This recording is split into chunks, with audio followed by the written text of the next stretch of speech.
Hi friends, பச்சை மணத்தக்காளி வச்சு காரக்குழம்பு எப்படி செய்யுதுன்னு பார்க்கலாம். வானலில் எண்ணெய் ஊற்றி இந்த மணத்தக்காளி ஆட் பண்ணி நல்லா வதக்கி விட்டுக்கலாம். மணத்தக்காளி பார்த்திங்களா வெடிக்கும். ஒரு பிளேட் போட்டு க்ளோஸ் பண்ணி பொரிஞ்சு நல்லா பாதி வேகிற அளவுக்கு எண்ணெயில் வதக்கி எடுத்துக்கலாம். இந்த மாதிரி நல்லா வதங்கினதும் இன்னொரு பிளேட்டில் மாற்றிட்டு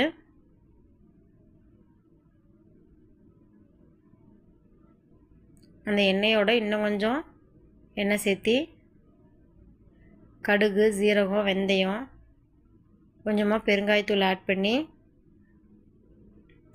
நெக்ஸ்ட்டு 10 பல் பூண்டை நல்லா தட்டி இதோட ஆட் பண்ணிக்கலாம். பூண்டு நல்லா வதங்கினதும் ஒரு கைப்பிடி அளவு சின்ன வெங்காயம் தட்டி கருவேப்பிலை ஆட் பண்ணி இதோடய வதக்கி விட்டுட்டு வெங்காயம் நல்லா வதங்கினதும் 3 பழுத்து தக்காளி, உப்பு ஆட் பண்ணி நல்லா வதக்கி விட்டுக்கலாம். தக்காளி நல்லா வதங்கினதும் 2 ஸ்பூன் குழம்பு மிளகாத்தூள், 1/2 ஸ்பூன் வரமிளகாத்தூள், 1/4 ஸ்பூன் மஞ்சத்தூள், 2 ஸ்பூன் மல்லித்தூள் ஆட் பண்ணி தண்ணி சேர்த்து மசாலா வாசனை போனதும் வதக்கி வச்சுருக்க காயை ஆட் பண்ணி நல்லா மிக்ஸ் பண்ணிக்கலாம்.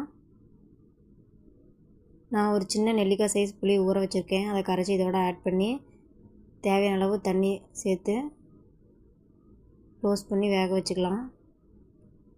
குழம்பு நல்லா கொதித்ததும் ஃபைனலாக வெல்லம் இல்லைன்னா நாட்டு சக்கரை ஆட் பண்ணி மல்லித்தழை தூவி இறக்கிடலாம். தேங்க்யூ ஃபார் வாட்சிங்.